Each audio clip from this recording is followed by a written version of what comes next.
বিষ্ণু বলতেন আনা ওয়া কাফিলুল ইয়াতীমি কাহাতাইন, এই দুই আঙ্গুল যেমনি কাছাকাছি, আমি আর এতিমের লালন পালনকারী জান্নাতে এরকম কাছাকাছি থাকবো।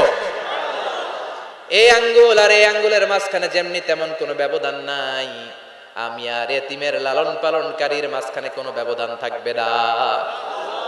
আনা ওয়া কাফিলুল ইয়াতীমি কাহাকাদা, এভাবে জান্নাতে আমরা পিঠাপিঠি হয়ে থাকবো, প্রতিবেশী যারা এতিমকে লালন পালন করে। সুবহানাল্লাহ পড়েন। এক সাহাবী বললেন, নবী আমার হৃদয়টা বড় শক্ত, কেমন করে হৃদয়কে নরম করব, ট্যাবলেট দেন। বিশ্বনবী বললেন, এক নাম্বার ট্যাবলেট ইরহামিল ইয়াতীম, এতিমের প্রতি রহম করো। আমসা রাসাউ, এতিমের মাথায় হাত বুলিয়ে দাও। ওয়া আতইম মিন তুআমিকা, তোমার খাবারগুলো এতিমের সাথে শেয়ার করো, হৃদয়টারে নরম করে দিবে কে? এতিমের মাথায় এরকম হাত বুলাবেন, পারবেন? এতিমের মাথায় হাত বুলাই দিলে আপনার অন্তরটারে নরম করে দিবে কে? হাত বুলানো তো দূরের কথা, এতিমের সম্পদ খাইয়া মাইরা সব শেষ। আল্লাযীনা ইয়াকুলুনা আমওয়ালাল ইয়াতামা যুলমান ইন্নামা ইয়াকুলুনা ফি বুতুনিহিম নারা ওয়া সায়াসলাউনা সাঈরা। তুই এতিমের মাল খাস নাই, তুই জাহান্নামের আগুন পেটে ভরেছিস। এতিমের সম্পদ মেরে দেয়, জুলুম করে সম্পদ খেয়ে ফেলে, এরকম আছে না নাই? তুমি এতিমের সম্পদ খাও নাই, তুমি ওর সম্পদ আত্মসাৎ করো নাই, তুমি জাহান্নামের লাকড়ি পেটে ঢুকিয়েছ। খবরদার, এতিমের সাথে ভালো আচরণ করেন। এতিমরে ভালোবাসা মানে নবীরে ভালোবাসা, কারণ আমার নবী এতিম হয়ে বড় হয়েছে। কথা বলেন। এজন্য প্রথম কর্মসূচি ফাআম্মাল ইয়াতীমা ফালা, এতিমের সাথে খারাপ আচরণ করা যাবে। সাভারে এতিমখানা আছে? কোথায়? সিংদুরিয়া। আহা আহা, ঈদ আসে, ঈদ যায়, কুরবানি যায়, আকিকা যায়, বিয়ের অনুষ্ঠান যায়, কত বড় বড় মুরগির রান আমরা খাই, কত মিষ্টি পোলাও খাই। ওরা কি খেয়ে বেঁচে আছে যে দেখবেন, ওর আব্বা নাই, সড়ক দুর্ঘটনায় মারা গেছে, বাপ মা নাই, চাচা বাচ্চাটারে দিয়ে আসছে, এতিমখানায় আছে না নাই? ওরা আদর করার কেউ নাই। এতিমরা যে সমাজে কি সুবিধা বঞ্চিত, এটা এতিম ছাড়া কেউ টের পাবে? আপনি সুযোগ হলে যাবেন, কিছু টাকা দিয়ে আসবেন, মাথায় হাত বুলিয়ে দিবেন, আপনার ঘরটারে জান্নাতি ঘর বানায় দিবে কে? জন্য আপনার প্রথম কর্মসূচি ফাআম্মাল ইয়াতীমা ফালা তাকহার, ও নবী খবরদার, কখনো কোনোদিন এতিমের সাথে খারাপ আচরণ করবেন না। বিশ্বনবীরে বলার মাধ্যমে আমাদের সবাইকে আল্লাহ শিখালেন, খবরদার, ওয়া আম্মাল ইয়াতীমা ফালা তাকহার, এতিমকে তুচ্ছ জ্ঞান করো না। এতিমরে এতিম বানালো কে? তোমার বাবা মাকে বাঁচিয়ে রাখলো কে? তুমিও সমাজের এতিম হিসেবে বেড়ে উঠতে পারতা। চিৎকার করে বলেন ঠিক কিনা? এজন্য নবীরে বললেন, নবী ফাআম্মাল ইয়াতীমা ফালা তাকহার, এতিমের সাথে কখনো খারাপ আচরণ করবেন না। এতিমের সাথে খারাপ আচরণ যারা করে তাদেরকে অপছন্দ করে কে? আরাআইতাল্লাযী ইউকাযযিবু বিদ্দীন ফাযালিকাল্লাযী ইয়াদউল ইয়াতীম। আল্লাহ ওদেরকে পছন্দ করে না যারা দ্বীনকে অস্বীকার করে আর এতিমকে ঘাড় ধাক্কা দিয়ে বের করে দেয়। ঠিক কি না? মুমিন সিরাতুল মুস্তাকিমের পথে উঠে যায়, যে পথ শুরু হয়েছে দুনিয়ায় আর শেষ হয়েছে জান্নাতে। শেষ হয়েছে কোথায়? আমাদের আসল বাড়ি কই?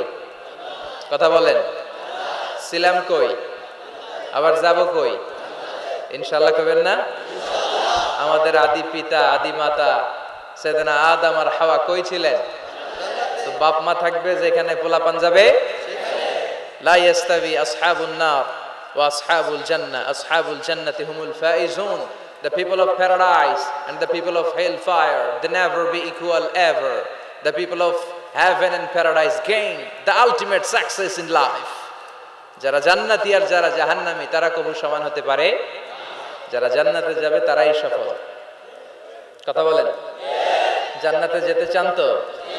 মালিক তুমি জান্নাতে, তোমার পাশে আমায় একটি ঘর বানিয়ে দিও, একটি ঘর বানিয়ে দিও। সে বিভীষিকাময় মহাদিনে তোমার প্রতিবেশী করে নিও। মালিক তুমি জান্নাতে, তোমার পাশে আমায় একটি ঘর বানিয়ে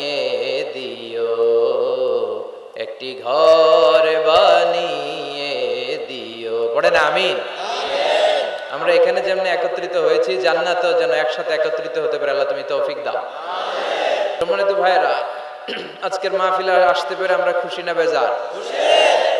অনেক লোক হয়েছে। আমি দুঃখ প্রকাশ করছি কমিটির পক্ষ থেকে যে ছোট জায়গায় অ্যারেঞ্জমেন্ট করার কারণে আপনাদেরকে বসার সুযোগ দেয়া যায় নাই। আপনারা আমাদেরকে মাফ করে দিয়ে, তো আপনারা যারা কষ্ট করে শুনছেন এরা ডবল সওয়াব পাবেন ইনশাল্লাহ। পড়েন, কষ্ট আছে যেখানে সওয়াব আছে, তো যে যেখানে আছেন ওইভাবেই থাকেন, নড়াচড়া কোনো কিছুর দরকার নেই। একেবারে শেষ পর্যন্ত আমরা এভাবে থাকবো, তারপরে একসাথে বিদায় নিব ইনশাল্লাহ। পড়েন। আজকে আমরা যেই বইটা থেকে কথা শুনবো, চিল্লায় বলেন তো বইটার নাম? এই কোরআনে কোনো ভুল আছে? সন্দেহ আছে? সংশয় আছে? কি করে সন্দেহ আর সংশয় থাকে? কারণ বইটাকে নাজিল করেছে কে? যালিকাল কিতাব হুদাল্লিল। This is the book, the most authentic and original book in the world, whereof there is no doubt in it, and a guidance to those who are muttaqin. এটা এমন বই যে বইয়ে কোনো ভুল নাই, কোনো সন্দেহ নাই। মুত্তাকিনদের জন্য পথপ্রদর্শনকারী হিসেবে বইটারে নাজিল করেছে কে? এই বইটা যদি আপনি পড়েন, এই বইটা যদি আপনি মানেন, তাহলে আপনার জীবনের সব সমস্যা দূর করে দিবে কে? সব সমস্যার সমাধান এই কোরআনের ভেতরে আছে না নাই? সমাধান চাও যদি জীবনে, মরণে ফিরে যাও, খুঁজে নাও চোখ রাখো কোরআনে।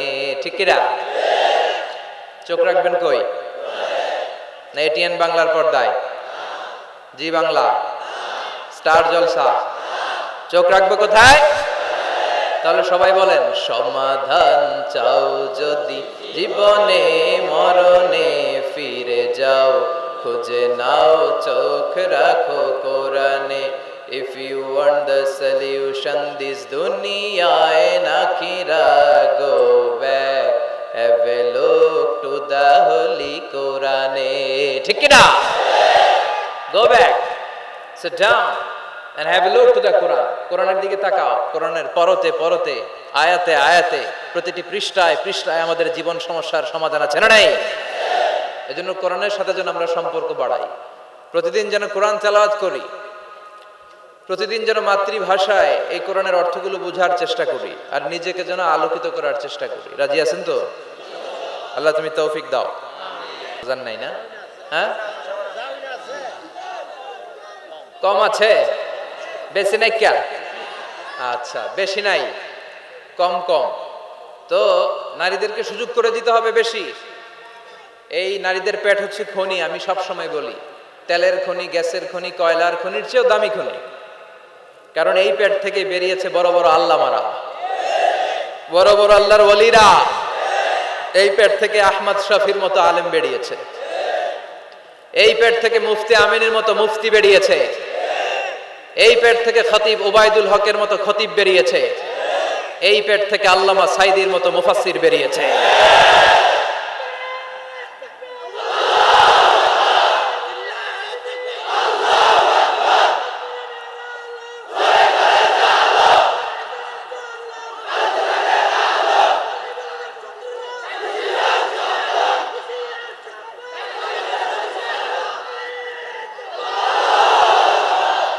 কত বড় খনি! সব আল্লাহর ওলি, সব মুত্তাকিন, সব নবীরাও। নবীরা আকাশ থেকে মিস্টার বিনের মতো লাফ দিয়ে পড়ছে। মিস্টার বিন চিনেন? কেমনে পড়ে? একটা আলো ধপাস করে পড়ে। তো নবীরা এরকম পড়ছে? এই নবীরাও আসছে নারীদের পেট থেকে, ওলিরাও আসছে, মুফাসসিররা আসছে, আর ডাকাতরাও আসছে, চাঁদাবাজরাও আসে। এখন দ্য ডিসিশন ইজ ইয়ার্স, সিদ্ধান্ত আপনার। আসুন আমরা ফ্যামিলিটারে জান্নাতি ফ্যামিলি বানাই। রাজি আছেন? সালাম দিবেন তো সবাই? আল্লাহ তুমি তৌফিক দাও। আসেন আল্লাহর নামে তিনটা তাকবীর দেই, ভাগাভাগি করে দেই। প্রথম তাকবীর দিব বিবাহিতরা, দ্বিতীয় তাকবীর দিব অবিবাহিতরা, তৃতীয় তাকবীর সবাই মিলে। বিবাহিত কারা কারা আসছেন দেখি? অনেক। হাত নামান। অবিবাহিত কারা কারা আসছে দেখি।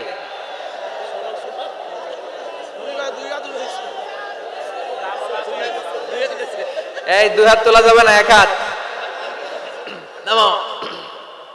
অনেক আসছে অবিবাহিত। তো আমি লিল্লাহি তাকবীর বললে প্রথমে বিবাহিতরা পড়বেন আল্লাহু আকবার। দেখি কাদের কেমন পারফরমেন্স। শুরুতে বিবাহিতরা রেডি? শুরুতে বিবাহিতরা পড়েন লিল্লাহি তাকবীর। মাশাআল্লাহ।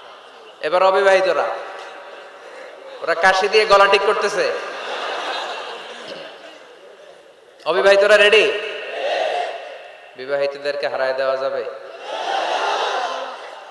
এবার অবিবাহিতরা দাও লিল্লাহি তাকবীর।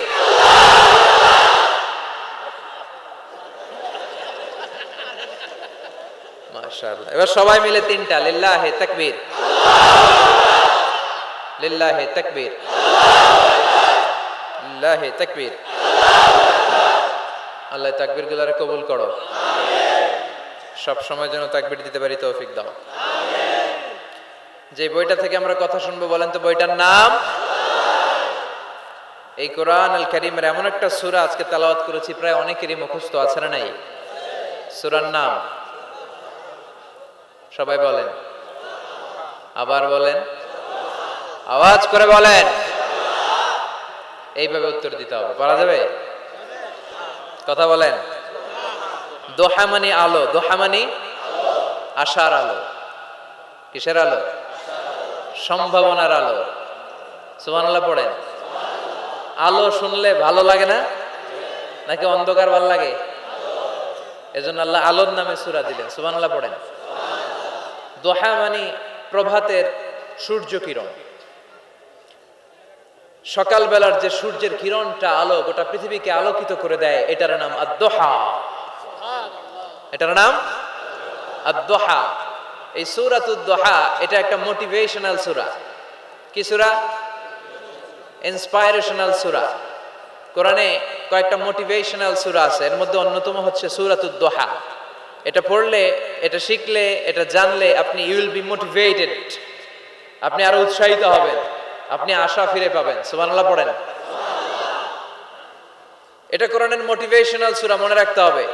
যুবকরা মোটিভেশন শব্দটা চিনো না তোমরা? মোটিভেশন। এই সূরাতে তোমরা you will get huge motivation in this সূরা ইনশাআল্লাহ। অনেক মোটিভেশন পাওয়া যাবে, কারণ এটা আলোর পথ দেখায়। কিসের পথ? দোহা মানে আশার আলো, ঠিক কি না?